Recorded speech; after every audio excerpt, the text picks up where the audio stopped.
Mm-hmm. All the other parents were there. Yeah, they weren't though, but hers was, and that's what matters to her. Right. And so that is where we do have to shift our focus as parents, because we can get caught up in that mommy competition, and I don't like it.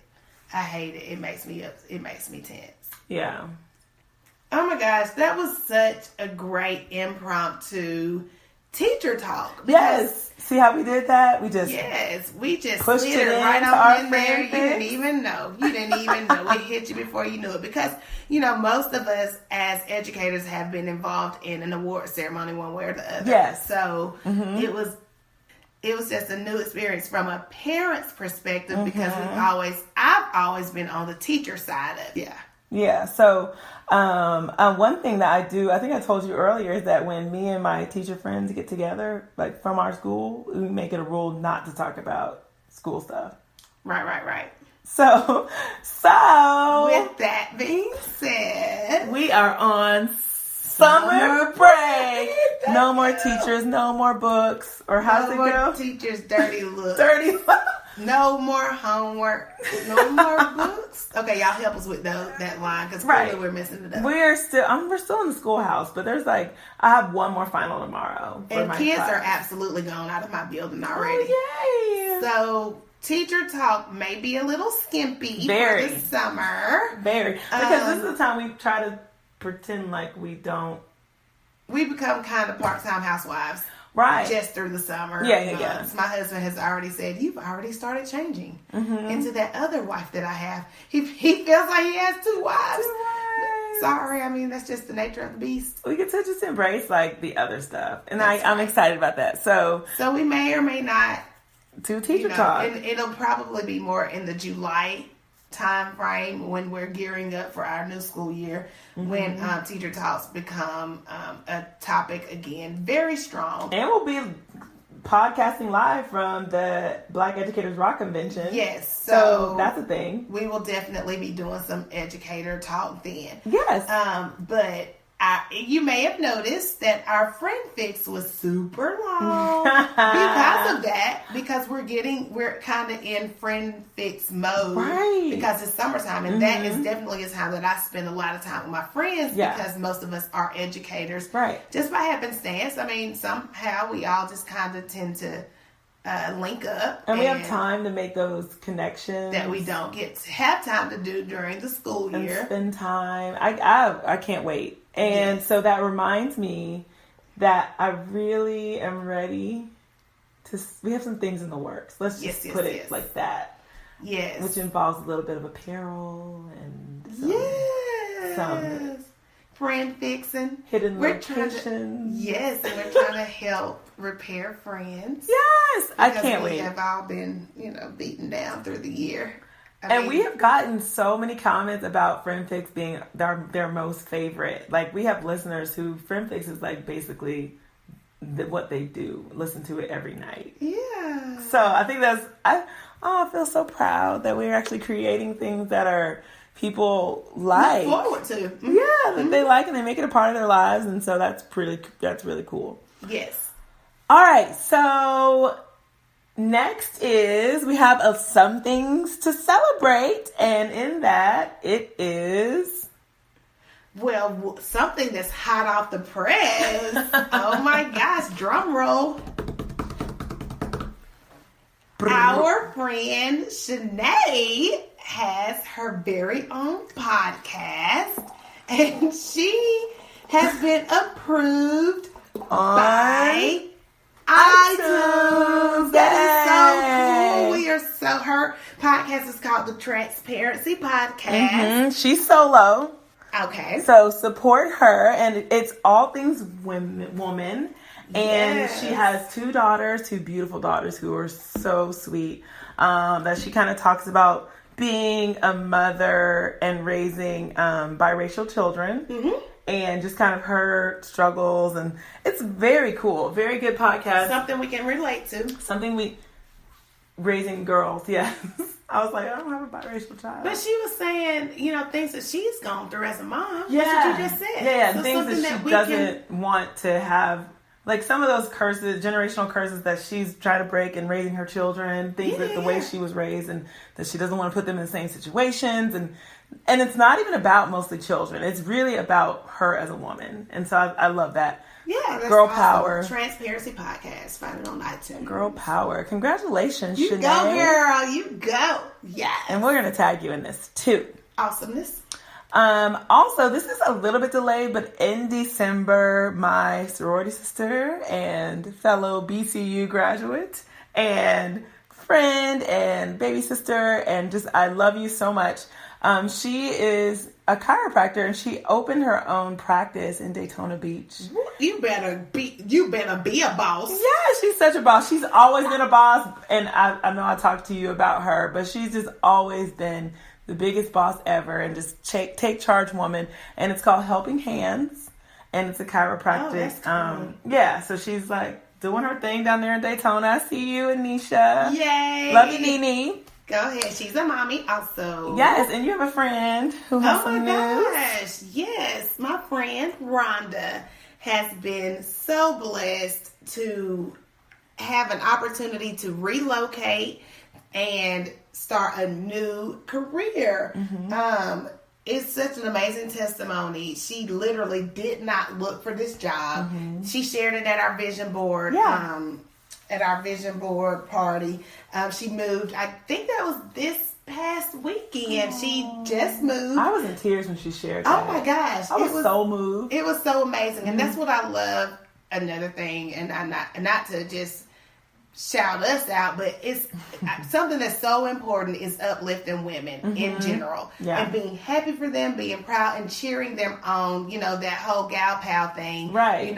We all as women go through so many tests and trials that are so similar. Right. But so many times we want to make ourselves feel better about ourselves, so we tend to not necessarily cheer each other on the way that we should because we have these insecurities of our own. Right. So anyway, you were definitely supportive, and you had just met her. You were tearing up. I mean, it was a very emotional thing. So was Nicole. We were like, "Thank you, Lord." Yes, y'all were, and y'all had just met her. So she's my friend from college, also, and we are so excited that she has gotten this opportunity, to go a little bit higher, just to I don't know, just relish in the blessings of the Lord. And yes.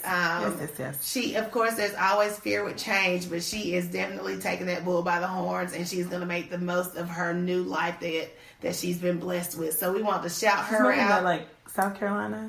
North Carolina. Okay. And so it's definitely a huge leap because she's been very close to her family. But I mean, stepping out on faith and just walking through the doors that have been open for her. So we are definitely shouting out Miss Rhonda on her new journey, girl. You better walk in faith, honey. Yay, go Rhonda. So we are so excited. We're going to tag her too, so she knows that we are cheering her on from Georgia. That's some good sweet tea. Yes, I love that. So now we move into relax, relate, release. I'm so proud of you trying to tap into your Southern accent with me. I'll let you do the release part. I saw you though. I tried to talk from the back of my throat, like you said, like I've been podcast instead of podcast.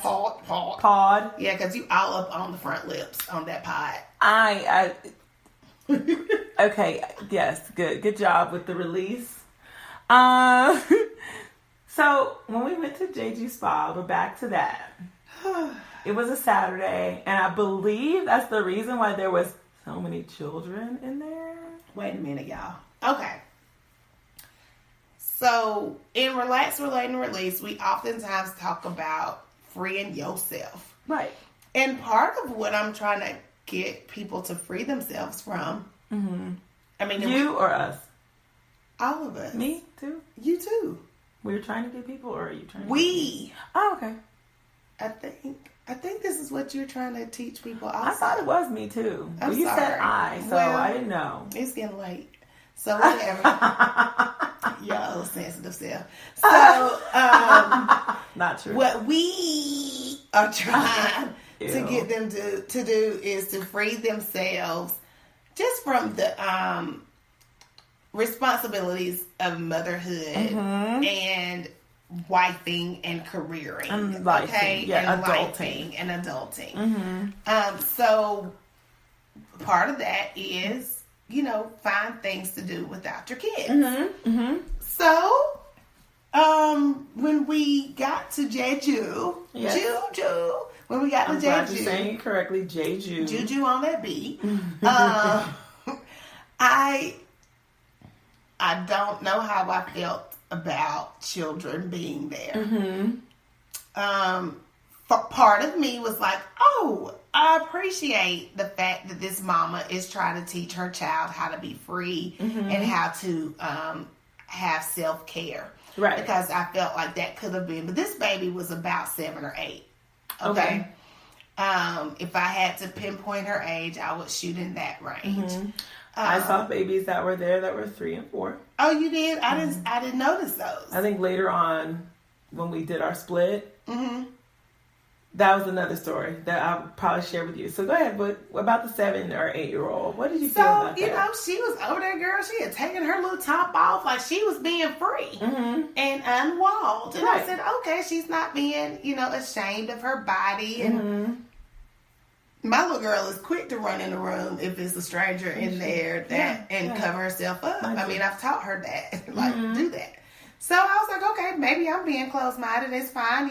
Every mama has their own parenting style. I'm not here to judge a mama on their parenting style. Right. So, but I felt like, could I relax if A and B were there? I don't know that I could. Right. So that was one thing that I reflected on. And then I noticed as we moved throughout the day that there were moments when the child's mom was nowhere to be found. Yeah. I felt very uncomfortable about that. I don't know if it was because I'm an educator or a mother. It's because I'm a mother, or I don't know what it was, but it was something that didn't sit well with me because there are men there. Oh. Also. A lot of nooks and crannies. True. And I felt like she was unsupervised. But she wasn't naked in she wasn't. She's still area. No. I'm sorry. Thank you for clarifying that. Right. She definitely had on her short set. Right. This was in the dressing room when she had her little, was being free and one with herself. Again, don't have a problem with that. It's like, okay, you're teaching your child not to be ashamed of her body, and I can appreciate that. But it was when we were moving throughout, because mom was right there with her in the dressing room. Right. When we were moving throughout, I didn't see mom anymore. And she came into that ice room, and we weren't. Like, we were in there, and she was too. Yeah. That was weird. Yeah. Yeah. So that was my thing. All about that. Yes. So I didn't understand why this child was moving about a huge building by herself, full of strangers. Yeah. While mom was doing her relaxation thing, like she could have been sleeping in a sauna somewhere, right? And didn't know where her child was. And so when I brought this up to you at first, you said, "Well, it's no different from. I mean, parents take their kids to." The nail salons to get their nails done and get pedicures. And I'm like, yes, but you're in one room. Right. And that in Jeju Spa is huge. Yeah. It's wide open. There are a lot of nooks and crannies. That's all I keep thinking about. Yeah. And I'm sorry, I don't put things past folks. Right. Just because you're in the spa doesn't mean you're on the up and up. Well, we had, when we went into the pool, there was a little girl in there splashing around. She had floaties on and stuff. And so me and my mom's sister are very, like you, kind of like hypersensitive to nooks and crannies. Where's your mother? And if there's no mom in place, I always feel like the need to step in and be that mom. Which is like, I'm not here for that. My kids are at home. So anyways, she was like, Mom's right there through the glass. Like, why are you inside of the pool with floaties on? Meaning, I know you don't know how to swim if that floaty comes off and your mom's on the other side of the glass asleep. Like, she was asleep over there. So, because Jeju is like, you can lay down, like there's pillows. Yeah, there are various places you can find any nook and cranny and take a nap and go and sleep, and that's what people do. Like, it's kind of a thing. But I was like, Okay, well, we were really uncomfortable about that. Like, okay, that's not cool, regardless.